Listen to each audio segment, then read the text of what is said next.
آپ سوچیں کوئی آدمی چندے کو نکلتا ہے رمضان کے مہینے میں، گرمی کے موسم میں روزہ رکھ کر سحری کہاں کرے گا، افطار کہاں کرے گا، تراویح کہاں پڑے گا، کتنے کلومیٹر سے سفر کر کے آیا، اس کے بیوی بچے بھی ہیں، آپ مزے سے بیٹھ کے سحری افطاری میں بچوں کے ساتھ کھا رہے ہیں، وہ کہاں سو رہا ہے، کس سے افطار کر رہا ہے، اور افطار کے فوری بعد اسے ٹینشن رہتا ہے اعلان کرنے کا، پیچھے جا کے کھڑے ہونے کا۔ ان سب مصیبتوں کو برداشت کر کے وہ کیا کرنا چاہ رہا ہے؟ مسلمانوں کے بچوں کو پڑھانا چاہ رہا ہے۔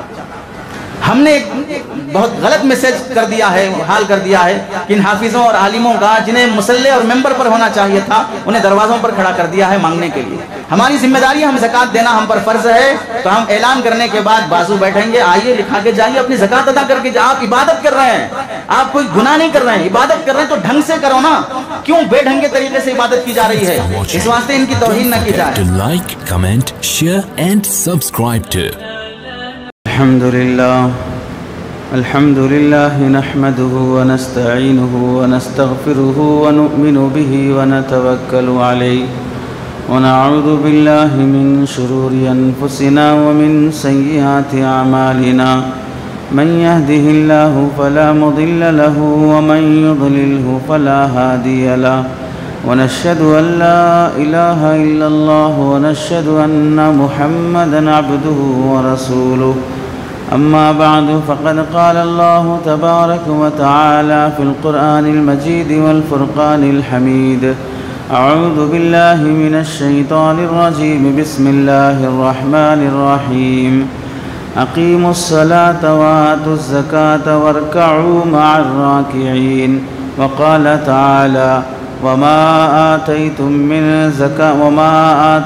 من ربا ليربو في أموال الناس فلا يربو عند الله وما آتيتم من زكاة تريدون وجه الله فأولئك هم المضعفون صدق الله العظيم وقال النبي صلى الله عليه وسلم اتقوا ربكم وأدوا زكاة أموالكم تدخلوا جنة ربكم أو كما قال النبي صلى الله عليه وسلم اللهم صل على سيدنا محمد وعلى آل سيدنا محمد وبارك وسلم اللهم صل على سيدنا محمد وعلى آل سيدنا محمد وبارك وسلم اللهم صل على سيدنا محمد وعلى آل سيدنا محمد وبارك وسلم۔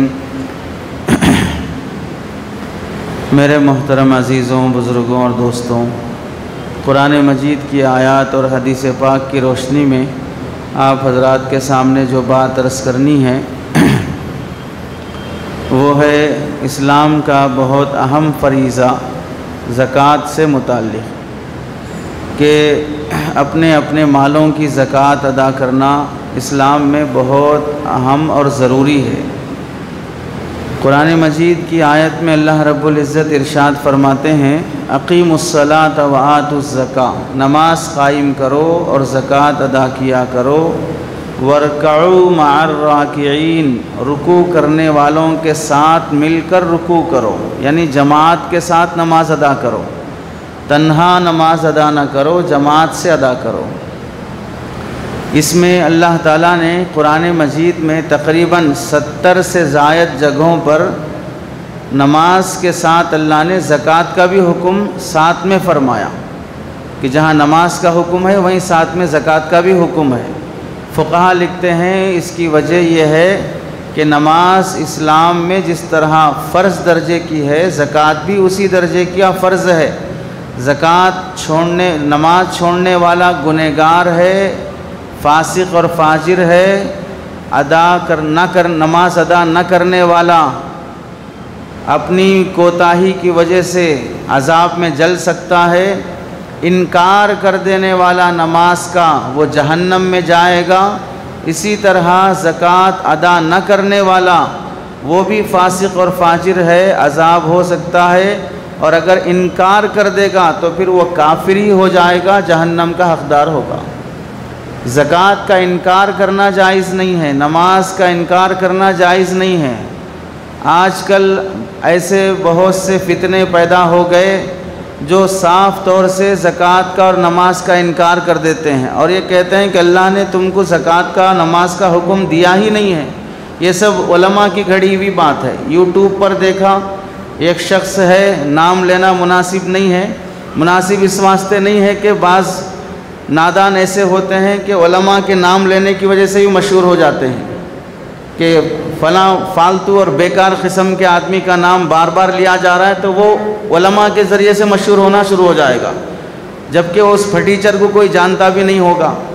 تو اس واسطے ایسے غلیظوں کا نام لینا بہتر بھی نہیں ہے. لیکن اس کے ویڈیوز بعض نوجوان دیکھتے ہیں جس میں وہ یہ بتا رہا ہے کہ شریعت میں نماز ہے ہی نہیں, کوئی بات, زکوٰۃ ہے ہی نہیں, کچھ بھی حج کچھ ہے ہی نہیں ہے, سب یہ علماء کی گھڑی ہوئی بات ہے.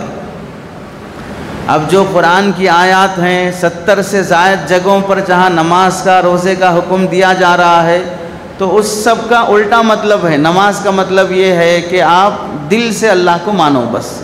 تو پھر ایمان کا مطلب کیا ہوا؟ ایمان بھی تو اللہ کو دل سے ماننے کا ہی نام ہوا. تو نماز اور ایمان دونوں ایک ہی ہو گئے. پھر حدیثوں میں اللہ کے نبی علیہ السلام کے نماز پڑھنے کے واقعات, صحابہ کے نماز پڑھنے کی زندگی, نماز چھوڑ جانے پر وعیدیں, وہ سب کیا ہوئی؟ وہ سب ایسے ہی ہے بس. تو آپ دیکھ لیجئے 1400 سال سے جو بالکل صاف طریقے سے ساری امت جس پر عمل کرتی آئی ہے اس کے خلاف اب سن 2012-15 کے درمیان میں کوئی نالائق پیدا ہو جاتا ہے. اب وہ جھوٹی باتیں گھڑنا شروع کر دیتا ہے, لیکن پبلک اتنی بھولی اور ہولی بنتی جا رہی ہے کہ ایسے لوگوں کے فالوورز بھی بڑھ رہے ہیں.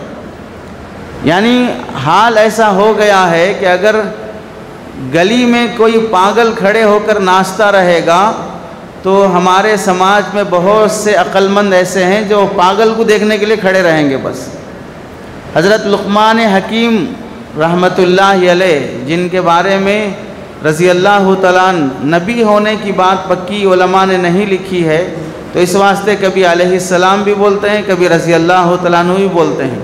بعض لوگوں کو اس پہ بھی رہتا ہے کہ لقمان علیہ السلام بولو اس واسطے کہ وہ نبی تھے. نبی ہونا پکا گارنٹی سے کسی حدیث میں ہوتا تو ضرور بولا جاتا. اختلاف ہے تو کبھی علیہ السلام بولتے ہیں, کبھی رضی اللہ تعالیٰ عنہ بولتے ہیں. غیر نبی کا قرآن میں تذکرہ کیسے آ سکتا ہے؟ تو حضرت موسیٰ علیہ السلام کی والدہ کا تذکرہ ہے, وہ بھی نبی ہونا چاہیے. پھر حضرت آسیہ کا تذکرہ ہے, وہ بھی نبی ہونا چاہیے. حضرت مریم کا تذکرہ ہے, وہ بھی نبی ہونا چاہیے. قرآن میں جس کا تذکرہ آ جائے وہ سب نبی ہو جائیں ایسا ضروری نہیں ہے. سورہ یاسین میں حبیب نجار کا تذکرہ ہے, وہ نبی نہیں ہے. تو قرآن میں آ جانا نبی ہونے کی دلیل نہیں ہوتی ہے. تو حضرت لقمان علیہ السلام نے ایک مرتبہ اپنے مطب جو ان کی کلینک تھی, کلینک سے باہر نکلے تو دیکھا ایک پاگل ان کو گھور کے دیکھ رہا ہے. تو تھوڑی دیر وہ بھی اس کو دیکھے, اس کے بعد واپس کلینک میں آ کر اپنے جو شاگرد تھے اس کو بولنے لگے کہ وہ پاگلوں کو کھلانے کی دوائی دو. وہ لے کر دوائی کھا کے پانی پی لی. تو شاگرد نے تعجب سے پوچھا, آپ تو حکیم ہیں, آپ کیسے پاگلوں کی دوا کھا رہے ہیں؟ تو لقمان حکیم نے فرمایا کہ ایک پاگل مجھے گھور کے دیکھ رہا تھا, مجھے ڈاؤٹ ہوا کہ وہ جیسے پاگل ہے, پاگل پنے کی کوئی علامت میرے اندر بھی دیکھا, اسی واسطے مجھے گھور کے دیکھ رہا ہے. پاگل پنے کی کوئی علامت میرے اندر بھی دیکھا, اس واسطے مجھے گھور کے دیکھ رہا ہے, یہ سوچ کر میں پہلے ہی دوائی کھا رہا ہوں. تو اتنی عقل مندی تو آ گئی. تو اب ہمارے سماج میں بھی ایسا ہے کہ کوئی بھی آ جائے مارکیٹ میں ایرا غیرہ, اس کے بھی فالوورز بن جاتے ہیں, اس کے بھی فینس بن جاتے ہیں, اس کے بھی گاہک بن جاتے ہیں. صاف دکھ رہا ہے کہ مکار ہے, جھوٹا ہے, دھوکے باز ہے, پھر بھی آنکھوں پہ پٹی بندھی رہتی ہے, اندھے اس کے مقلد بنتے جاتے ہیں. تو اب زکوٰۃ کا حکم شریعت میں فرض ہے, اس کا انکار کرنے والا مسلمان نہیں ہو سکتا, وہ کافر ہے. اور کافر مسلمان ہونے کا کتنا بھی دعویٰ کر لے وہ کافر مسلمان نہیں ہو سکتا. دیکھیے اسلام کا مطلب ایسا ہے, شادی بیاہ کرنے کے لیے گھر کرائے پہ لے لیے, پلنگ لا لیے, الماری لا لیے, اور چولہا لا لیے, برتن لا لیے, بستر لا لیے, سب چیزیں ہیں. لیکن نکاح کی بنیاد صرف ایک جملے پر ہے اور وہ ہے قبول کیا. اور نکاح ختم ہونے کی بنیاد اس پر ہے کہ میں چھوڑ دیا، اب باقی پلنگ رکھا ہوا ہے، پیروں میں بیوی کے چین ڈالی ہوئی ہے، گلے میں لچا ڈالا ہوا ہے، کچھ بھی پہنی ہوئی ہے، ارے اتنا سب کچھ علامتیں ہیں، پھر میرا نکاح ختم کیسے ہو جائے گا؟ نکاح ہونے اور نہ ہونے کی بنیاد لچا، چین، کمے، کپڑے، پلنگ، الماری یہ سب نہیں ہے، جملے ہیں، 2 جملے بس۔ ویسے ہی اسلام میں رہنے کی بنیاد آپ کو داڑھی ہے، کرتا ہے، پیجامہ ہے، سب کچھ ہے، میں مسلمان نہیں تو کیسے ہوا؟ لیکن آپ کے جملے سے جو زبان سے جو جملے نکل رہے ہیں وہ جملے بنیاد ہیں کہ آپ مسلمان ہیں یا کافر ہیں۔ اب اگر انکار کر دیا کہ اسلام میں زکوٰۃ کوئی ہے ہی نہیں ہے، کافر ہو گیا، چاہے کتنا بھی بڑا ولی دکھ رہا ہو۔ اس واسطے ان چیزوں کا انکار کرنا جائز نہیں ہے۔ زکوٰۃ کہتے کسے ہیں؟ عربی میں زکا یزکی کے معنی آتے ہیں پاک صاف کرنا۔ زکوٰۃ چونکہ ہمارے مال کو پاک کرتی ہے، اس واسطے زکوٰۃ کہتے ہیں۔ پاک کس چیز سے کرتی ہے؟ پاک نقصان ہونے سے، ہلاک ہونے سے زکوٰۃ کی وجہ سے مال محفوظ ہو جاتا ہے۔ زکوٰۃ نہیں دیں گے تو مال ناپاک رہے گا، اور ناپاک مال مصیبتیں لے کے آتا ہے۔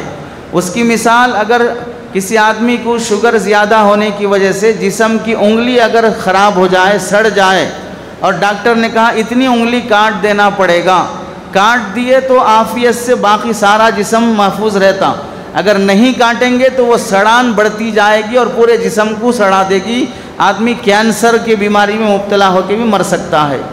ایسے ہی سال گزرنے کے بعد مال میں میل جمع ہونا شروع ہو جاتا ہے۔ جیسے ہم لوگوں کو 2 دن 3 دن گزرتے گزرتے جسم میں میل جمع ہونا شروع ہو جاتا ہے، کپڑوں میں میل جمع ہونا شروع ہو جاتا ہے، دل میں بھی میل جمع ہونا شروع ہو جاتا ہے، دماغ میں بھی میل جمع ہونا شروع ہو جاتا ہے۔ تو ہر چیز کی پاکی کے طریقے اسلام نے بتائے۔ جسم ایسے پاک ہوگا، کپڑے ایسے پاک ہوں گے، دل ایسے پاک ہوگا، جگہ ایسے پاک ہوگی۔ پاکی کے علامہ عبدالحی لکھنوی رحمۃ اللہ علیہ ہندوستان کے بڑے عالم گزرے ہیں، وہ لکھتے ہیں المطہرات والخمس عشرہ، پاک کرنے والی چیزیں 15 ہوتی ہیں، 15 طریقے سے انسان کی مختلف چیزوں کو پاک کیا جاتا ہے۔ تو مال کو پاک کرنے کا طریقہ اللہ نے زکوٰۃ رکھا ہے۔ اگر یہ زکوٰۃ نکال دیے تو یہ مال پاک ہو جائے گا۔ اب وہ زکوٰۃ غریبوں کا حق ہے، ان کے لیے وہ مال پاک ہے، ہمارے لیے وہ ناپاک ہے۔ مثال اس کی سمجھیے، آپ کے گھروں کے سامنے کچرا پڑا رہتا ہے، آپ کے لیے کچرا ہے، لیکن اسی کچرے میں سے کتنے لوگ ہیں جو اپنی ضرورت کا سامان چنتے ہیں، پلاسٹک چنتے ہیں، لوہا چنتے ہیں، بہت سی چیزیں چنتے ہیں۔ آپ کے لیے وہ کچرا ہے، لیکن دوسرے لوگوں کے لیے اس میں بھی ضرورت کا سامان رکھا ہوا ہے۔ اگر کوئی آپ کے گھر کا کچرا لے کر جائے تو آپ اسے تانا دیں گے کہ میرے گھر کا کچرا لے کے جا رہا ہے، نہیں یہ کچرا میں ہی رکھ لوں گا، تو ٹھیک ہے بھائی رکھ لو کچرا آپ، چند دنوں کے بعد بدبو آنا شروع ہو جائے گی، بیماریاں آنا شروع ہوں گی۔ تو آپ کے لیے زکوٰۃ کا مال آپ کے لیے کچرے کی طرح ہے، رکھ لو گے بیماریاں بڑھیں گی، بدبو آنا شروع ہوگی، طبیعتیں خراب ہوگی، نکال دو گے دوسرے کو اس کے حساب سے ضرورت پوری ہو جائے گی، لیکن اسے حقیر سمجھنے کی اجازت نہیں ہے۔ جیسے آپ کے گھر کی صفائی کرنے والا، یا مثال کے طور پر آج کل حجامہ بہت چل رہا ہے، اچھا علاج بھی ہے، اللہ کے نبی علیہ السلام نے بھی حجامہ کیا بھی ہے اور کروایا بھی ہے اور اس کی تعریف بھی فرمائی ہے۔ تو حجامے سے گندا خون نکال لیا جاتا ہے، گندا خون نکالنے والا آپ پر احسان کر رہا ہے کہ اگر گندا خون آپ کے جسم میں ہوتا تو بیماریاں آ سکتی تھیں، لیکن وہ خون نکال کر آپ کے جسم کو گندگی سے اس نے پاک کر دیا۔ تو ایسے ہی زکوٰۃ لینے والا آپ کو گندگی سے پاک کر رہا ہے، اور ہمارا دل پاک ہوگا زکوٰۃ دینے سے، حرص سے، لالچ سے، کنجوسی سے، ان چیزوں سے پاک ہوگا، کیونکہ مال جمع کرتے کرتے انسان کے اندر مال کی محبت آنا شروع ہو جاتی ہے۔ مال کو مال اسی لیے کہتے ہیں عربی میں المال ہوا ما یمیل الیہ القلب، مال اسی کو کہتے ہیں جس کی طرف دل مائل ہوتا ہے۔ مال اس کو اسی لیے کہتے ہیں کہ اس کی طرف دل مائل ہوتا ہے۔ ایک صحابی اللہ کے نبی کے پاس آئے اور پوچھنے لگے یا رسول اللہ صلی اللہ علیہ وسلم کہ میرا دل آخرت میں، نماز میں، ان چیزوں میں نہیں لگتا ہے، کیا کروں؟ تو اللہ کے نبی علیہ السلام نے فرمایا تمہارے پاس مال ہے تو صدقہ خیرات کرنا شروع کرو۔ خوب صدقہ خیرات کرنا شروع کر دیے، مال خالی ہو گیا۔ اب اس کے بعد سے نماز میں دل لگنا، دعا میں دل لگنا شروع ہو گیا۔ پھر آ کے سنائے کہ یا رسول اب دل لگ رہا ہے، وجہ کیا ہے؟ جو کچھ مال تھا وہ سب آخرت میں چلا گیا، اب دل آخرت میں لگ رہا ہے۔ اب یہاں مال ہم پراپرٹیوں پہ لگا رہے ہیں، مکانات پہ لگا رہے ہیں، گاڑیوں پہ لگا رہے ہیں، وینچرز میں لگا رہے ہیں، دل پورا کا پورا وینچر میں اٹکا ہوا ہے، بلڈنگ میں اٹکا ہوا ہے، گاڑی میں اٹکا ہوا ہے۔ یہی مال اگر آخرت میں چلا جاتا تو وہاں اٹکا رہتا۔ مال ہمارا اکاؤنٹ میں رکھا ہوا ہے، ہمیشہ اے ٹی ایم کارڈ پہ ہاتھ رکھ کے دیکھتے رہتا ہے گم گیا، یا موبائل میں چیک کر لیتے رہتا بیلنس ہے نہیں گم ہو گیا۔ مال بینک میں ہے تو اپنے بینک کا پتہ معلوم رہتا، سڑک راستہ معلوم رہتا، اور بینک کے کسی نہ کسی آدمی سے کانٹیکٹ رہتا کہ میرا اکاؤنٹ اس بینک میں ہے۔ مال جہاں پر ہے آدمی کا دل وہاں پر لگنا شروع ہو جاتا ہے۔ اب ہمیں آخرت سے دل لگانا ہے تو مال لٹاؤ، خرچ کرو، اللہ سے مانگنے میں دل لگے گا، دعا میں دل لگے گا، نماز میں دل لگے گا۔ تو زکوٰۃ دینے سے ہمارا دل حرص سے، لالچ سے، کنجوسی سے، تمام غلاظتوں سے پاک ہو جاتا ہے۔ اس لیے زکوٰۃ کو زکوٰۃ کہتے ہیں کہ یہ ہمارے مال کو بھی پاک کرتا ہے، ہمارے دل کو بھی پاک کرتا ہے۔ اور قرآن مجید کی دوسری آیت میں اللہ رب العزت ارشاد فرماتے ہیں، سنو، سود لینے دینے سے مال نہیں بڑھتا ہے بلکہ مال گھٹتا ہے۔ زکوٰۃ لینے سے مال گھٹتا نہیں ہے، زکوٰۃ دینے سے مال گھٹتا نہیں ہے، زکوٰۃ سے مال بڑھتا ہے۔ بظاہر دیکھو ہم ایسا سمجھتے ہیں کہ بھئی سود پہ میں چلا رہا ہوں کاروبار تو میرے کو انٹرسٹ آ رہا ہے، تو انٹرسٹ آ رہا تو میرا پیسہ بڑھے گا۔ دنیا کی آنکھیں سوچ یہی کہتی ہے۔ اللہ فرماتے ہیں تم کو دکھ رہا ہے مال بڑھے جیسا، لیکن نہیں بڑھے گا۔ اور زکوٰۃ میں اپنے مال کا 2.5% حصہ نکال کے دے رہا ہوں تو دکھ رہا ہے کہ میرا مال جا رہا ہے، لیکن حقیقت یہ ہے کہ نہیں جا رہا ہے بلکہ اس سے مال بڑھے گا۔ اس کی ایک چھوٹی سی مثال آپ دیکھیں کہ کسان زمین میں بیج بونا شروع کرتا ہے، ایک بیج نہیں بوتا، ایک تھیلا لیتا ہے، اور وہ تھیلا بعض مرتبہ 2,500 کا، 3,000 کا، 5,000 کا، اور بہترین بیج چننا پڑتا ہے اچھی نسل کے، اچھی فصل کے لیے۔ تو پھر وہ 5-6 ہزار کی بیج لا کر زمین نرم کر کے وہ زمین میں گاڑنا شروع کر رہا ہے۔ بظاہر دیکھنے والی آنکھیں بولیں گے بھی اچھے خاصے بیج لا کے زمین میں ڈال دے رہے، عقل ہے نہیں ہے تمہارے کو؟ تو کسان کہے گا 3 مہینے صبر کر لو، عقل کس کو ہے بعد میں سمجھ میں آ جائے گا۔ تو 3-4 مہینے کے بعد زمین میں گئی بیج جب وہ ہلکے سے پودے کی شکل میں اگنا شروع ہوتی ہے اور اس میں مختلف بالیاں نکل کر ہزاروں بیج اس میں لگنا شروع ہوتے ہیں، تب معلوم ہوتا ہے کہ یہ بیج ضائع نہیں ہوئی ہے، اس سے ایک فصل تیار ہوئی ہے۔ ایسے ہی ہمارے جو 2.5% زکوٰۃ میں سے ہم دے رہے ہیں، بظاہر دکھ رہا ہے کہ دے رہے ہیں، لیکن اس سے پلٹ کر جو آ رہا ہے ہم اس کا اندازہ نہیں کر سکتے۔ اس واسطے اللہ فرماتے ہیں کہ سود لینے سے مال نہیں بڑھے گا اور زکوٰۃ دینے سے مال نہیں گھٹے گا۔ یہ عقیدہ رکھ لو پکا۔ جتنے لوگ مٹی پر کاروبار کر رہے ہیں ان کا انجام دیکھ لو کیا ہو رہا ہے، ان کا فیوچر دیکھ لو کیا ہو رہا ہے، آنکھوں کے سامنے ان کی نسل کتنی برباد ہوتی جا رہی ہے، وہ خود کتنے بیمار اور پریشان ہوتے جا رہے ہیں۔ حدیث میں اللہ کے نبی علیہ السلام فرماتے ہیں، حجۃ الوداع کے موقع پر فرمایا، اتقوا ربکم، اپنے رب سے ڈرو، وَأَدُّوا زَكَاةَ أَمْوَالِكُمْ، اپنے مالوں کی زکوٰۃ ادا کرو، تدخلوا جنت ربکم، اس کی برکت سے تم اپنے رب کی جنت میں داخل ہو جاؤ گے۔ دینا اللہ کی صفت ہے، اللہ نوازتے جاتے ہیں، اور زکوٰۃ دینے والا بھی گویا کہ اللہ کی صفت کی نقالی کر رہا ہے کہ آپ دے رہے ہیں بندوں کو، آپ کی توفیق سے میں بھی دینے والا بن رہا ہوں۔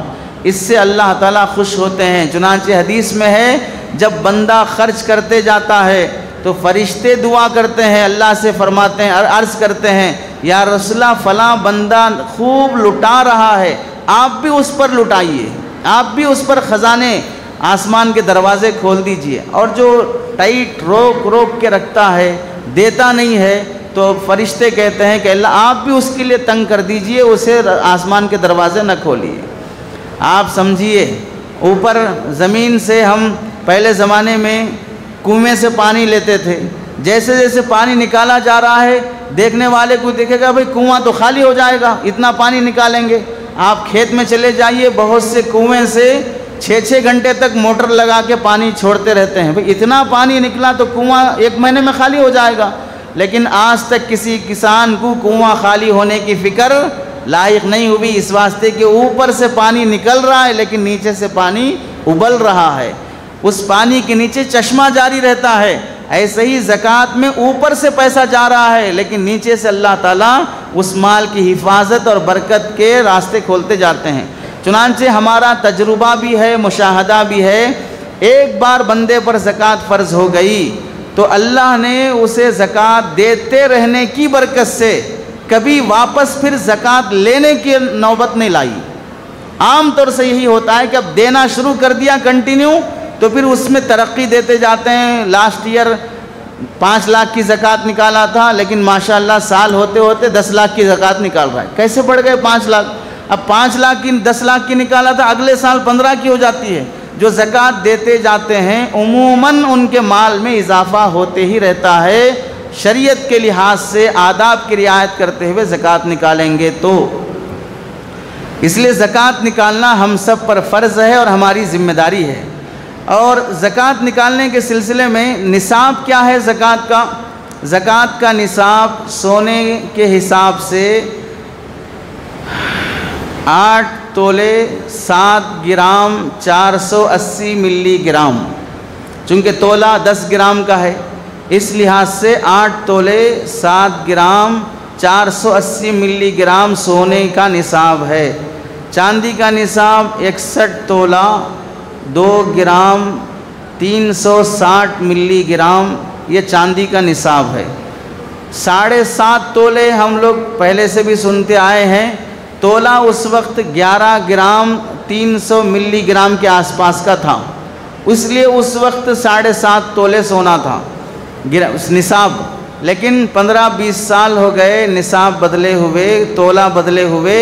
11 گرام کے بجائے اب تولہ 10 گرام کا ہو چکا ہے اور ہو کے بھی 10-15 سال ہو گئے ہیں. اس لیے اب سونے کا نصاب 15-20 سال سے یہی ہے کہ 8 تولے 7 گرام 480 ملی گرام سونا. اگر کسی کے پاس ہے 1 سال گزر گیا تو اس پر زکوٰۃ فرض ہو جاتی ہے.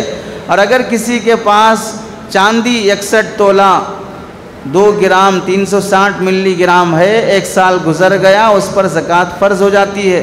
اور یہ بات کئی علماء اکرام نے اپنے فتاویٰ میں لکھی ہے.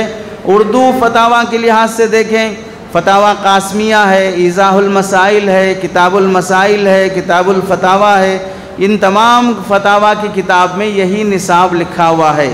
یہ حوالے اس واسطے دے رہے ہیں کہ بعض لوگوں کو خیال ہوتا ہے کہ مول صاحب کو نصاب معلوم نہیں ہے، شاید 7.5 تولے ہے، کنفیوز ہو کے 8.5 تولے بول دے رہے ہیں.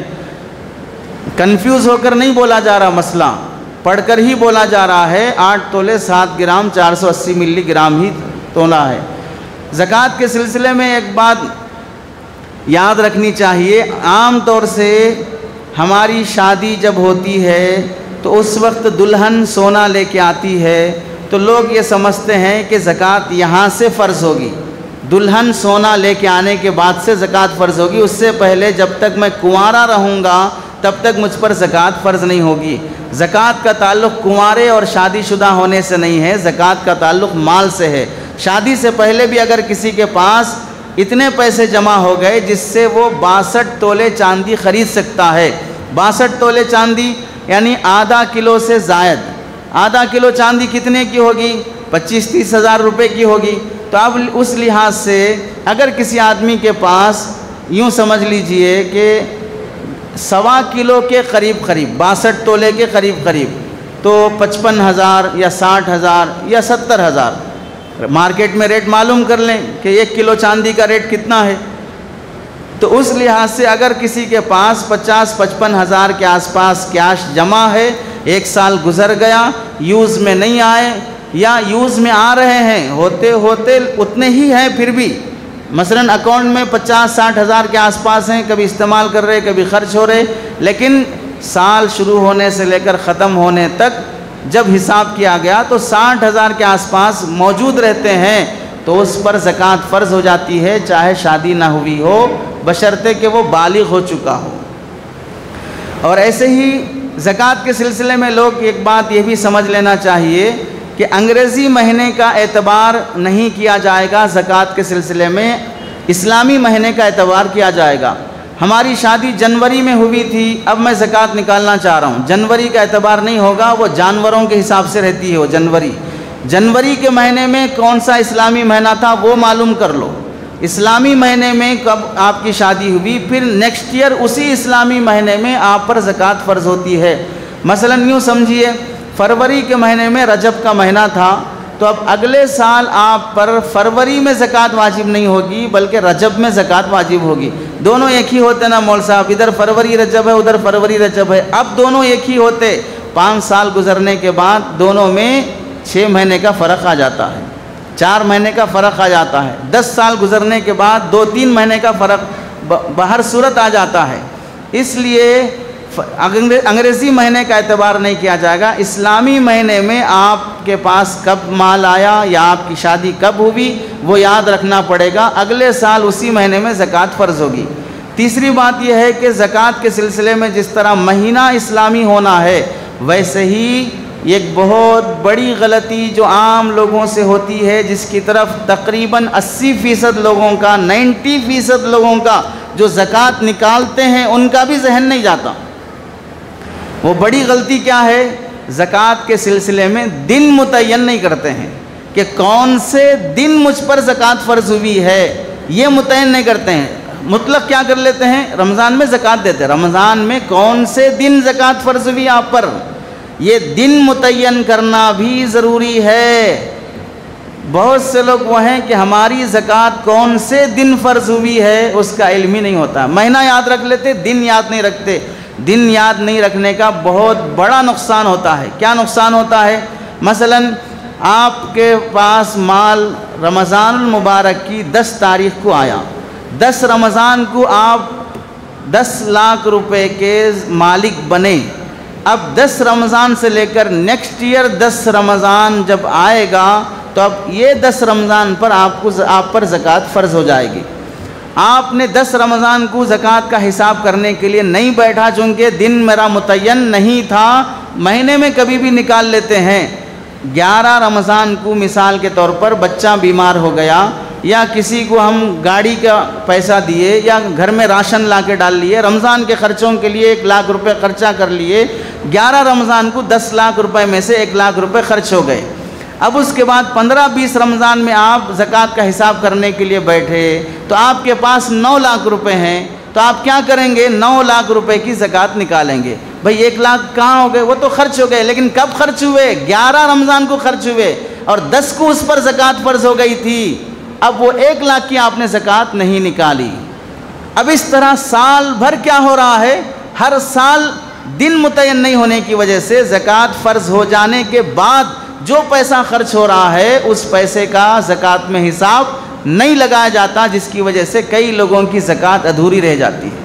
اب اگر 20 سال سے ایسا ہی کر رہا ہے تو آپ بتائیے 1 لاکھ خرچ ہونا ضروری نہیں ہے، کبھی کبھار 2-3 لاکھ خرچ ہو گئے، کوئی فلیٹ لے لیا 25 لاکھ خرچ ہو گئے، کوئی اور گاڑی لے لیا 2 لاکھ خرچ ہو گئے، تو وہ 2 لاکھ کا حساب نہیں کرے گا، چونکہ ابھی یہ مہینے میں کبھی بھی زکوٰۃ نکال سکتے، ہم یہ سوچ لیا ہے زکوٰۃ کبھی بھی نکال سکتے، حساب کا دن متعین ہونا چاہیے کہ فلاں دن مجھ پر زکوٰۃ فرض ہے، اور آج کا دن میں بیٹھ کر 1 گھنٹہ فارغ کر کے میرے پاس کتنا ہے اکاؤنٹ میں، کتنا ہے دوسروں کے قبضے میں اور میرے گھر میں الماری میں، یہ سب اندازہ کر کے حساب کر لو اور رکھ دو، اب اس کے بعد جو خرچ کرنا ہے کرو، زکوٰۃ پہلے متعین کر لو۔ دن کی تعین بھی ضروری ہے زکوٰۃ دینے کے لیے۔ ایسے ہی خواتین کے پاس سونا چاندی رہتا ہے، اس کی زکوٰۃ دینے کے لیے زیورات جس ریٹ سے خریدے ہیں اس ریٹ کے حساب سے زکوٰۃ فرض نہیں ہوگی، بلکہ وہ زیورات لے جا کے مارکیٹ میں بیچیں گے تو کیا ریٹ آئے گا اس ریٹ کے حساب سے زکوٰۃ ہوگی۔ مثلا آج سے 4 سال پہلے آپ نے 5 تولے یا 10 تولے سونا خریدا تھا 35,000 روپے تولے سے، اب 5 سال کے بعد تولہ سونا 60,000 روپے ہو گیا ہے۔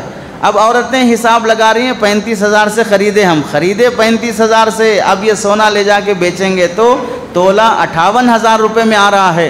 اب زکوٰۃ 58,000 کے حساب سے نکالی جائے گی، خریدے ہوئے ریٹ کے حساب سے نہیں نکالی جائے گی۔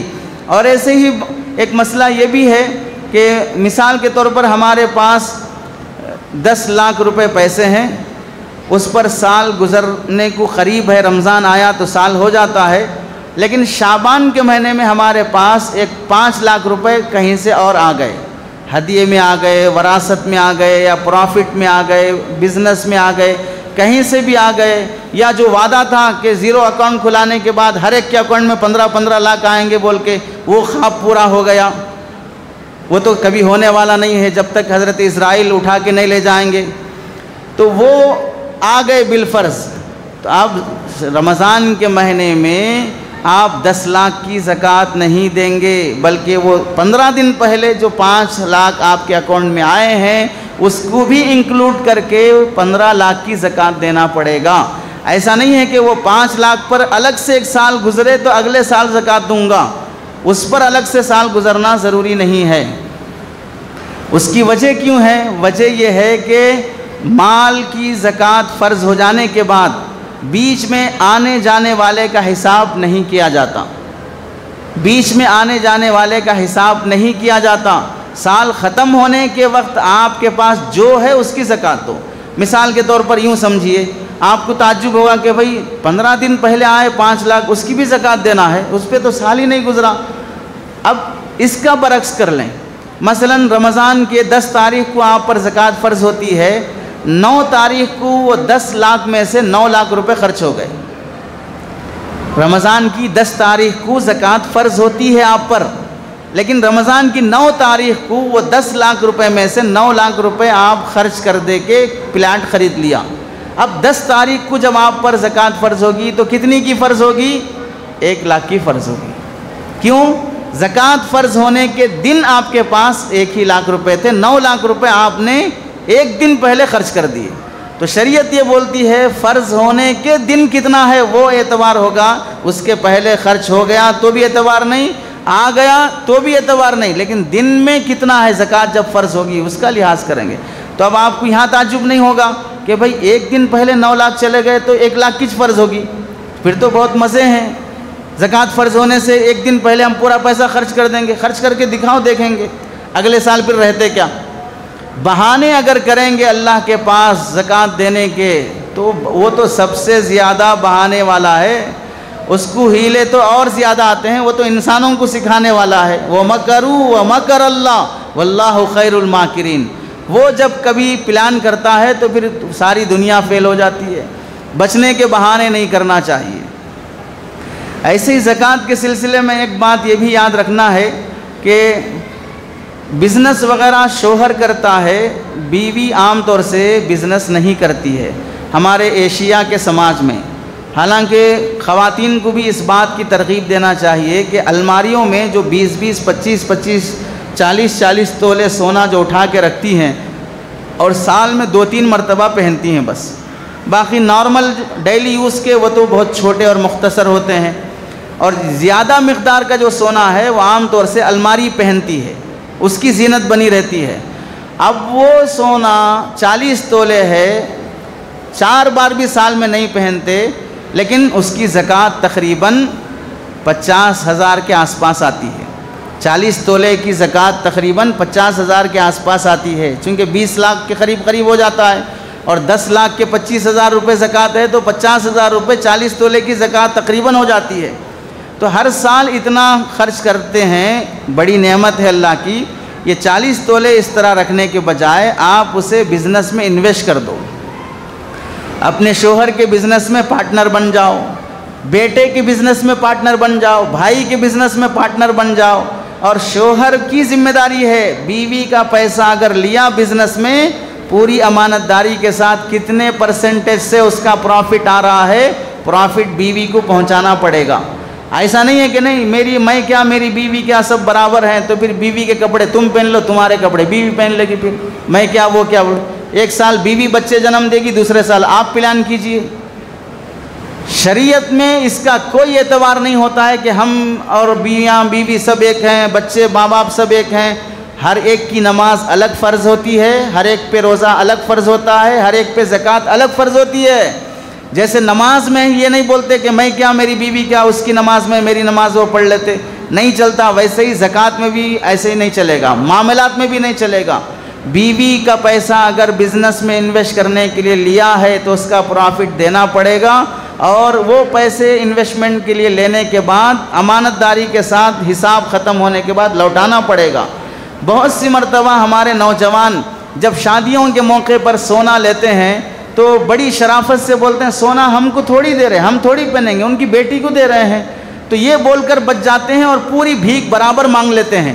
بعد میں جب اپنا دکان اوپن کرنا ہے یا بزنس شروع کرنا ہے تو اب بڑی شرافت سے بیوی کے پاس شریف فرشتے بن کے آگے بولتے تھوڑے 5 تولے دیے تو بیچ لیتا ہوں، تب بھی خیرات مانگے، اب بھی خیرات مانگ رہے ہیں، تب سسر سے مانگے اب بیوی سے مانگ رہے ہیں، تو اب یہ 5 تولے 10 تولے کیوں مانگ رہے ہو؟ اس میں تو تمہارا حق ہی نہیں ہے، یہ تو بیوی کو دیے تھے۔ اب یہ لینے کے بعد کب واپس کرے گا، کیا حساب سے لے رہا ہے، قرضہ لے رہا ہے یا انویسٹمنٹ کے طور پہ لے رہا ہے، کوئی وضاحت نہیں ہوگی، تھوڑا تھوڑا تھوڑا کر کے لیتے ہوئے پورا مال خالی کر دے گا۔ یہ بہت بڑی نامناسب حرکت ہے جو خواتین کے ساتھ ہوتی ہے۔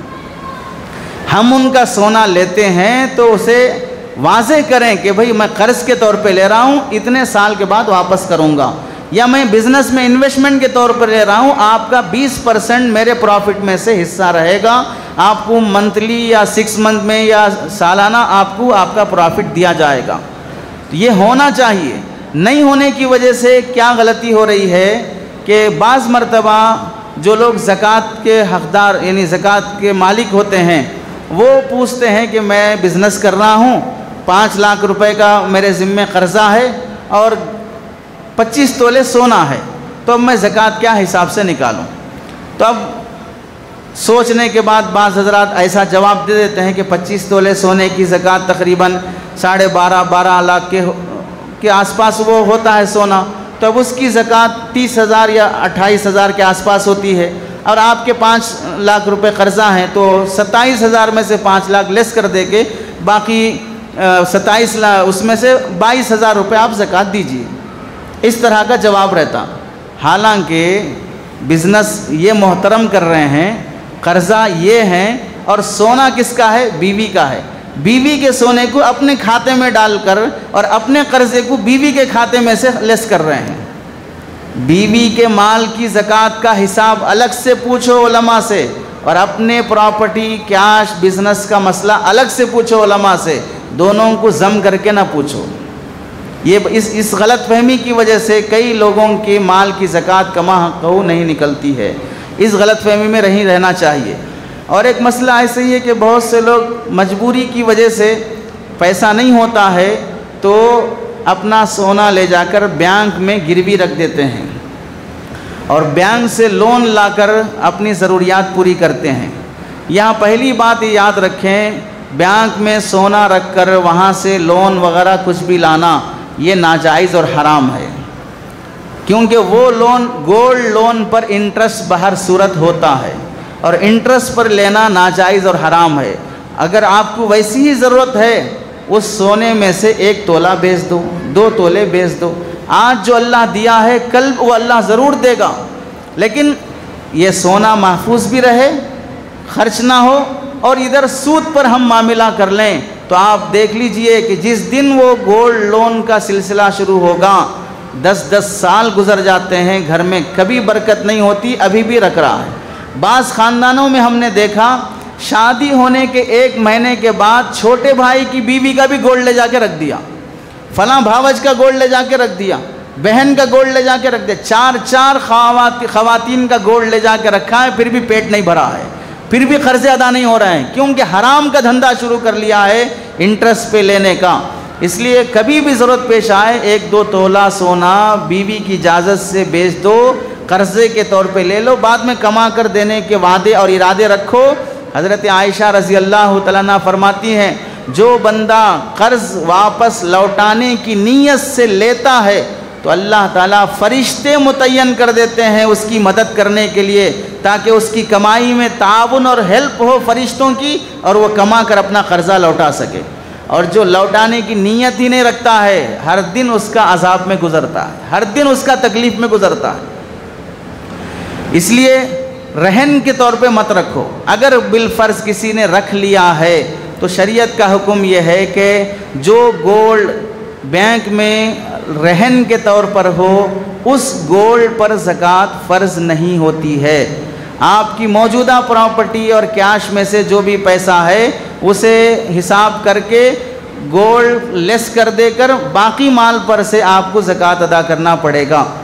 بعض لوگوں کا خیال یہ ہے کہ عورتیں جو زیورات پہنتی ہیں، استعمال کرتی ہیں، ناک کی بالی ہے، کان کے ہیں، گلے کے ہیں، ہاتھ کی چوڑیاں ہیں، یہ سب چیزیں ان پر زکوٰۃ فرض نہیں ہوتی ہے، چونکہ وہ ڈیلی یوز کا سامان ہے، اس لیے اس پر زکوٰۃ فرض نہیں ہے۔ یہ بہت ہی غلط بات ہے، یہ اس دھوکے میں رہ کر اللہ کے عذاب کو دعوت دینا ہے۔ سونا چاندی کسی بھی شکل میں ہو بہر صورت اس کے اوپر زکوٰۃ ہوگی اگر نصاب کو پہنچ جاتا ہو تو۔ چنانچہ دیکھیں حضرت عائشہ رضی اللہ تعالیٰ عنہ کے متعلق آتا ہے کہ جب وہ حضرت عائشہ رضی اللہ تعالیٰ عنہ اپنے ہاتھ میں چاندی کے کنگن پہنے تھے، اللہ کے نبی علیہ السلام نے دیکھ کے فرمایا یہ کیا ہے؟ تو حضرت عائشہ فرماتی ہیں صنعتہن اتزین لک یا رسول اللہ، یہ میں نے بنوائے ہیں چاندی کے کنگن تاکہ پہن کر اچھی دکھوں اور آپ کو اچھی دکھنے کے لیے بنائی ہوں۔ تو آپ صلی اللہ علیہ وسلم نے فوراً کیا پوچھا؟ اتؤدین زکاتہن، تم اس کی زکوٰۃ دیتی ہو؟ تو حضرت عائشہ فرماتی ہیں لا وما شاء اللہ، نہیں ایسا تو نہیں ہو رہا ہے۔ تو آپ نے فرمایا ہی حسبک من النار، تمہیں جہنم میں لے جانے کے لیے کافی ہے۔ کس سے فرما رہے ہیں؟ حضرت عائشہ رضی اللہ تعالیٰ عنہ سے۔ تو اب وہ کون سے کنگن تھے؟ پہننے کے ہی تو کنگن تھے، تو پہننے کے زیور پر زکوٰۃ فرض ہوتی ہے۔ چنانچہ دوسری حدیث حضرت عمر بن یعلا ثقفی رحمۃ رضی اللہ عنہ فرماتے ہیں میرے ہاتھ میں ایک انگوٹھی تھی سونے کی، اللہ کے نبی علیہ السلام نے دیکھ کر پوچھا تم اس کی زکوٰۃ دیتے ہو؟ تو انہوں نے کہا اس کی ایک تو انگوٹھی ہے چھوٹی سی، اس کی کیا زکوٰۃ ہے؟ تو اللہ کے نبی علیہ السلام نے فرمایا یہ بہت بڑا آگ کا انگارہ ہے جسے تم چھوٹی سمجھ رہے ہو، اس کی زکوٰۃ دیا کرو۔ اس وقت مردوں کو سونا پہننے کی اجازت تھی تو وہ پہن لیے تھے، بعد میں حرام ہو گیا مردوں کے لیے سونا پہننا تو صحابہ نے بھی بند کر دیا، لیکن زکوٰۃ تو بہر صورت عورتیں جو زیورات پہنتی ہیں اس کی زکوٰۃ دینا پڑے گا۔ بعض لوگ ایسے ویڈیوز چلاتے ہیں جس میں برملا کہتے ہیں کہ عورتیں جو ڈیلی یوز کے زیورات ہوتی ہیں اس پر زکوٰۃ نہیں ہے۔ اللہ کے بندوں، ایسی بات پھیلا کر جہاں حنفی مسلک کو لوگ فالو کر رہے ہیں، حتیٰ کہ شافعی مسلک کے بڑے عالم امام رازی رحمۃ اللہ علیہ تفسیر کبیر میں لکھتے ہیں کہ اگرچہ اس میں بعض علماء کا اختلاف ہے لیکن جمہور کے نزدیک یہی بات ہے کہ عورتوں کے استعمالی زیورات پر زکوٰۃ فرض ہوگی، اسے ادا کرنا چاہیے، اس لیے ایسی بات سے دھوکے میں نہ آئیں۔ اب دوسری چند باتیں ایسی ہیں جو رمضان سے متعلق ہیں، بعض باتیں، اس میں سے ایک بات یہ ہے کہ اور مزید مسائل آپ حضرات اپنے علماء سے پرسنل معلوم کر کے زکوٰۃ ادا کرنے کا اہتمام کریں، خاص طور سے زکوٰۃ کے سلسلے میں اس بات کا لحاظ رکھیں کہ دن متعین ہو، اور پھر زکوٰۃ دینے کے سلسلے میں اس بات کا لحاظ رکھیں کہ ہم جس کو زکوٰۃ دے رہے ہیں وہ زکوٰۃ کا مستحق ہے یا نہیں ہے۔ زکوٰۃ کا مستحق تلاش کر کے زکوٰۃ دینے کی کوشش کریں۔ بعض مرتبہ ہمارے دروازے پر جو مانگنے آیا اس کو دے دیے، وہ زکوٰۃ کا حقدار ہے نہیں ہے کچھ بھی معلوم نہیں ہوا، تو حضرت جی الیاس صاحب رحمۃ اللہ علیہ فرماتے ہیں مستحق تک زکوٰۃ ادا نہ کرنے کی وجہ سے، نہ پہنچانے کی وجہ سے بعض مرتبہ زکوٰۃ ادا بھی نہیں ہوتی ہے، اور بعض مرتبہ زکوٰۃ دینے کی وجہ سے جو برکت آنا ہے زندگی میں، مال میں اضافہ ہونا، مال میں برکت ہونا، زکوٰۃ دینے سے ہمارا مال پاک ہو جانا، یہ برکت بھی حاصل نہیں ہوتی۔ زکوٰۃ دے رہے ہیں سالے سال لیکن پھر بھی مال نہیں بڑھ رہا ہے، مال محفوظ نہیں ہے، ترقی نہیں ہو رہی ہے۔ کیوں نہیں ہو رہی ہے؟ صحیح جگہ پر نہیں دے رہے ہو، اس واسطے مصرف تلاش کر کے دینے کی کوشش کرو۔ ہر ایرا غیرہ زکوٰۃ کا مستحق نہیں ہوتا ہے۔ بعض لوگ رمضان کے مہینے میں مسجد کے ائمہ حضرات کو، مسجد کے محسنین اور خادمین کو زکوٰۃ دیتے ہیں۔ آپ بہت اچھی بات ہے کہ آپ لوگ زکوٰۃ کے سلسلے میں اس کا خیال رکھتے ہیں کہ ضرورت مند تک پہنچائیں، لیکن ایک بات کا لحاظ رکھیں، پہلے امام صاحب سے، خطیب صاحب سے، مؤذن صاحب سے، خادم صاحب سے، جس کو بھی دے رہے ہو پوچھ لو کہ آپ کو زکوٰۃ چلے گی؟ اگر آپ کو زکوٰۃ چل سکتی ہے تو میں کچھ آپ کو دینا چاہ رہا ہوں۔ یہ کیوں پوچھنا ضروری ہے؟ بعض مرتبہ ہم سمجھتے ہیں کہ یہ زکوٰۃ کے مستحق ہوں گے چونکہ مولوی صاحبوں کے پاس رہتا کیا۔ یہ سوچ بدلو پہلے کہ مولوی صاحبوں کے پاس رہتا کیا، کیوں نہیں رہ سکتا؟ مال کسی کے باپ کی جاگیر ہے کہ دوسرے ہی رہیں، مولوی صاحب کبھی بھی مالدار نہ ہوں، مولوی صاحب ہمیشہ غریب کے غریب رہیں، مستحق کے مستحق رہیں۔ فرعون اور قارون بنے بیٹھنا چاہتے ہیں کہ پورا خزانہ ہم ہی لے کے رہیں، کبھی امام صاحب خزانے کے مالک نہ ہوں، کبھی خطیب صاحب خزانے کے مالک نہ ہوں۔ یہ دماغ سے پہلے نکال دیں۔ اگر اس غلط فہمی میں رہ کر زکوٰۃ دیتے رہو گے اور پھر بند مٹھی اس طرح ہاتھ پکڑ لے کے لا کے دے رہے ہیں، اللہ کے بندوں ہدیہ بھی اگر دینا چاہتے ہو تو تھوڑا سلیقے سے دو نا، کسی کو بھی دے رہے ہو۔ مسافے میں ہاتھ بند کر کے ہدیہ کیا دے رہے ہو؟ رشوت دے رہے ہو خطیب صاحب کو یا امام صاحب کو کہ آپ یہ بیان کیجئے، اس کے لیے 500 روپے رکھ لیجئے، 1000 روپے رکھ لیجئے۔ رشوت تھوڑی دے رہے ہو، اتنا چھپا چھپا کے دے رہے ہو، اور اس کی وجہ سے بعض مرتبہ کیا ہو رہا، چھپا کے دینے کی وجہ سے بازو والے بہت دیکھتے رہتے کہ کتنا دے رہے گی، کیا ہے کہ کس کے بارے میں دے رہے گی، ڈاؤٹ میں مبتلا کر دیتے دوسرے لوگوں کو۔ جس کو بھی دینا ہے امام صاحب کو یا کسی بھی عالم دین کو، لفافے میں رکھو اور پرسنل جا کے ملو اور پھر اسے ہدیہ دو، تاکہ دینے کے ڈھنگ سے بھی محبت بڑھے۔ ہدیہ دینے کا مقصد یہ محبت بڑھانا۔ اب بھرے مجمع میں آدمی لا کر دے رہا ہے تو اس موقع پر کون دے رہا ہے کون ہے معلوم ہی نہیں ہے، تو محبت بڑھے گی کیسے؟ دیا نکل گیا۔ ہدیہ دینے کا مقصد محبت ہے، محبت کی بنیاد پر دے رہے ہو تو 5 منٹ نکالو، امام صاحب سے ملو یا فلاں مولانا سے ملو اور ان کی خیر خیریت کے بعد، حالات کے بعد انہیں ہدیہ دو۔ بند مٹھی دینے کا یہ سلسلہ ایک طرح سے احسان جتانے کا سلسلہ ہے کہ ہم دے رہے ہیں آپ کو۔ سنو، علماء کو دینے کے بعد کبھی دل میں خیال نہ لاؤ کہ ہم انہیں دے رہے ہیں، دے کر احسان کر رہے ہیں، یہی سمجھو کہ ہم لے کر احسان کر رہے ہیں۔ حضرت تھانوی رحمۃ اللہ علیہ کو ایک صاحب نے اس زمانے میں آج سے 100 سال پہلے 1 لاکھ روپے کا منی آرڈر بھیجا۔ آج سے 100 سال پہلے 1 لاکھ روپے کی ویلیو کتنی ہوگی آپ اندازہ کر لیجئے۔ تو حضرت تھانوی کے اصول تھے، پہلے سے تعلق ہونا میرے سے آپ کا، پوچھنا میں ہدیہ دینا چاہ رہا ہوں، آپ لیں گے تو پھر آپ کو اجازت ملے گی۔ اچانک آ کے ہاتھ میں پکڑا دیے ہدیہ قبول نہیں ہوگا تو 1 لاکھ روپے واپس کر دیے، منی آرڈر واپس کر دیے کہ نہیں چاہیے۔ تو اب وہ صاحب لکھے یہ زمانے میں 1 لاکھ روپے ہدیہ دینے والا کون ملے گا آپ کو؟ ایسا کوئی مرید نہیں ملے گا جو 1 لاکھ روپے دے گا آپ کو۔ تو حضرت تھانوی نے جواب میں لکھا تمہیں بھی ایسا کوئی شیخ نہیں ملے گا جو 1 لاکھ روپے واپس کر دے۔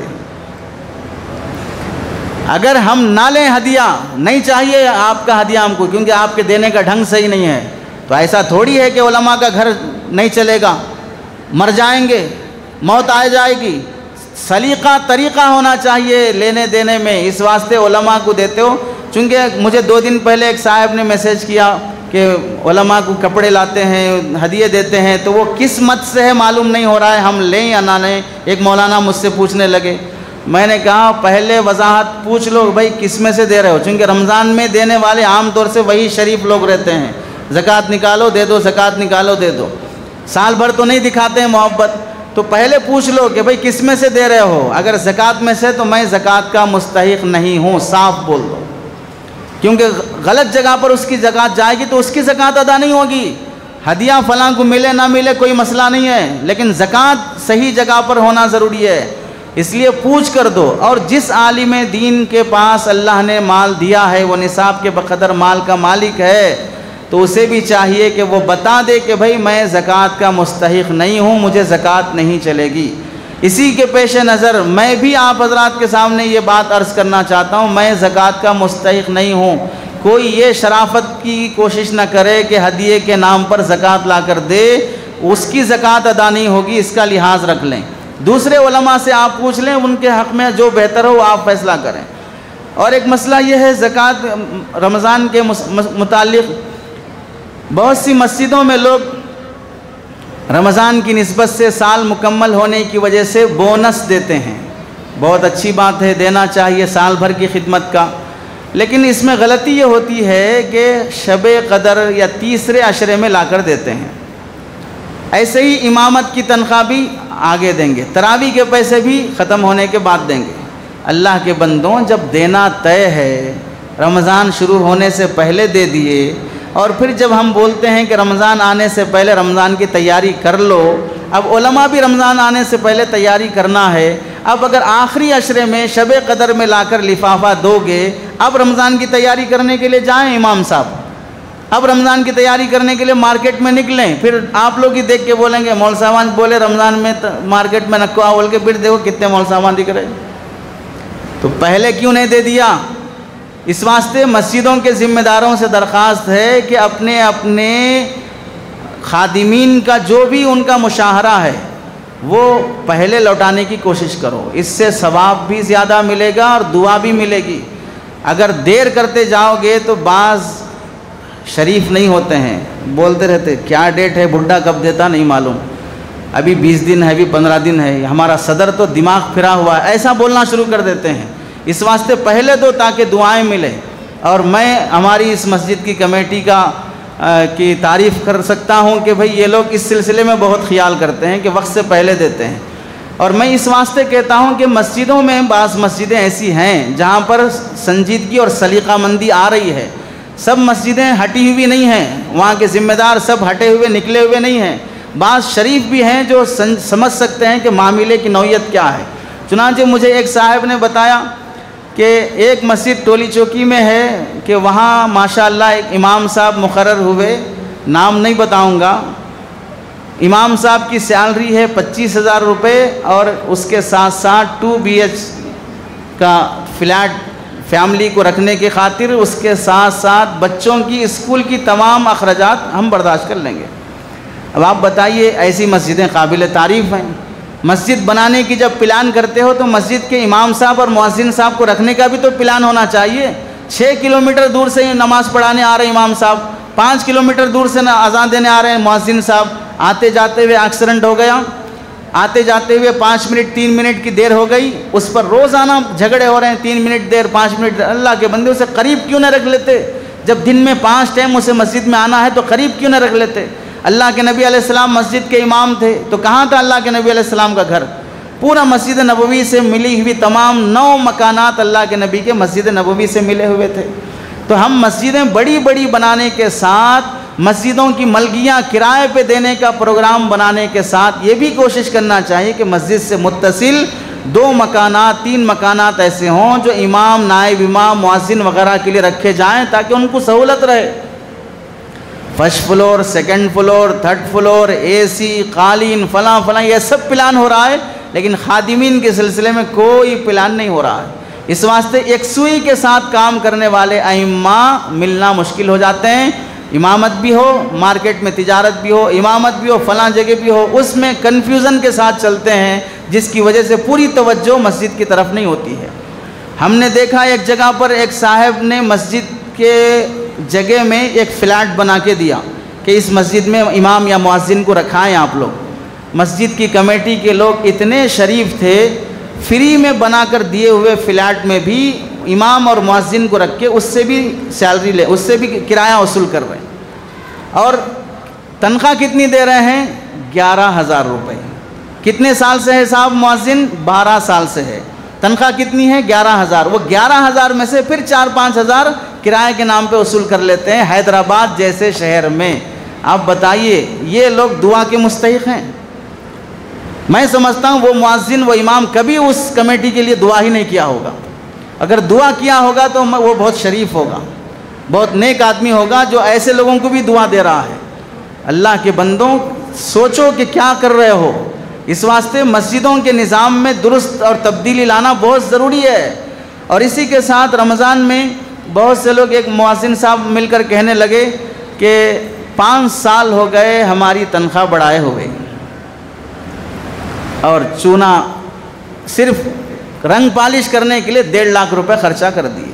قالین ابھی تازہ تازہ قالین بدلیں جس کے لیے 60,000 70,000 روپے لگے ہیں، اور 5 سال سے وہ رجسٹر میں لکھا ہے 10% ہر سال اضافہ ہوگا، لیکن 5 سال ہو گئے اب تک اضافہ نہیں ہو رہا ہے۔ ایک بار جا کے مؤذن صاحب نے کہا کہ بھئی 5 سال ہو گئے، بڑھا دیجئے۔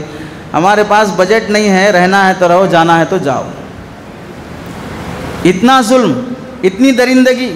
اب پھر اس پر بولیں گے کہ بھئی آپ تھوڑا سخت بولتے ہیں، تھوڑا نرم بولیے، گلگلا بلبلا گلاب جامن کی طرح بولیے۔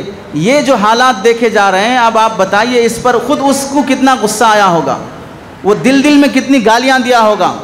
بھئی امام صاحب سے تو لوگ نماز کے بعد مل کے دعا کی درخواست کرتے ہیں، ہماری بچی کے لیے دعا کرو، ہمارے فلاں کے لیے دعا کرو۔ یہ دوسروں کے لیے دعائیں کر رہا ہے، لیکن کمیٹی کا ظلم ایسا ہے کہ کمیٹی کبھی امام کی دعا نہیں لے پا رہی ہے، مؤذن کی دعا نہیں لے پا رہی ہے۔ اس واسطے ایسے حالات جہاں پر چل رہے ہیں ان کو سوچنا چاہیے کہ ہم مسجدوں کے ذمہ دار بن کر کیا کر رہے ہیں۔ اور ایسے ہی 10% کا اضافہ جہاں متعین کر دیا، برابر سال ٹو سال اضافہ کرتے رہو، اس میں خیانت مت کرو۔ یہ معاملے کی شکل ہے، وعدہ ہے، کوئی احسان نہیں ہے مسجد کے خادمین پر۔ یہ مت سمجھو کہ ہم ریکویسٹ کر رہے ہیں، درخواست کر رہے ہیں بھئی کر دو تھوڑا، ریکویسٹ نہیں، ذمہ داری کا احساس دلا رہے ہیں۔ نہیں بڑھاؤ گے جوتے پڑیں گے کل قیامت کے دن۔ وعدہ کیا، معاہدہ رہا اور تم نے وعدہ خلافی کی ہے۔ منافقوں کی علامت ہے وعدہ کرنے کے بعد وعدہ نہ نبھانا۔ معاملہ طے ہو گیا، اتنا ہوگا اتنا ہوگا۔ یہی بات اگر کمپنیز میں ہو، یہی بات اگر اسکول کالجز میں ہو، وہاں آدمی کس بات پہ جھگڑا کرتا ہے کہ آپ میرے کو ایڈمیشن کے ٹائم پہ وعدہ کیے تھے ہر سال اتنا میری سیلری میں بڑھے گا، اس پہ وہ جھگڑا کر رہا ہے کیونکہ وہ اپنا حق سمجھتا اور ہے اس کا حق۔ اس واسطے جو چیزیں طے کی جاتی ہیں اسے مکمل کرنے کی کوشش کرو۔ اور ایسے ہی رمضان کے مہینے میں بہت سے سفیر حضرات چندے کے لیے آتے ہیں، آپ سے درخواست یہ ہے، اور اس سے پہلے مدرسے کے ناظم حضرات بھی اگر سنتے ہوں بیان تو ان سے بھی درخواست ہے، اللہ کے واسطے مدرسے میں پڑھانے والے اساتذہ کو چندے کے لیے نہ بھیجو۔ 11 مہینے بیٹھ کے وہ بچوں کو پڑھا رہا ہے، اس میں کوئی بخاری پڑھا رہا ہے، کوئی حدیث پڑھا رہا ہے، کوئی قرآن پڑھا رہا ہے، اور رمضان کے مہینے میں وہ رسید اور بیاگ لے کر چندے کے لیے نکلے گا۔ اور ہماری پبلک اتنی شریف ہے، جیسے ہی بیاگ دیکھے گی فوراً برسنا شروع ہو جائے گی، حقارت شروع کر دے گی۔ ایسا معلوم ہو گیا کہ انکم ٹیکس والا آیا تو جتنی دم دبا کے رہتے ہیں اتنی زیادہ جرأت سفیر کو دیکھنے پر آ جاتی ہے۔ اس کے سامنے، انکم ٹیکس والے کے سامنے ایک منہ نہیں کھول سکتے ہیں، وہاں پورا امانت داری کے ساتھ رشوت دے کے، چپکا کے، کچھ بھی کر کے بچانے کے لیے بڑی چاپلوسی کرتے ہیں، اور سفیر کو دیکھنے کے بعد پوری حیوانیت آ جاتی ہے، تانے دینا، تحقیر کرنا، جو من میں آیا وہ کرنا۔ دیکھو اس لائن میں بھی بعض لوگ غلط آ گئے ہیں، چندے کے نام پر بھی بعض لوگوں نے دھندا بنا کے رکھا ہے۔ ہم یہ نہیں کہتے کہ سارے شریف ہیں، سارے ڈاکٹر شریف ہیں، سارے وکیل شریف ہیں، سارے سیاسی لیڈر شریف ہیں، سارے ہیڈ ماسٹر شریف ہیں۔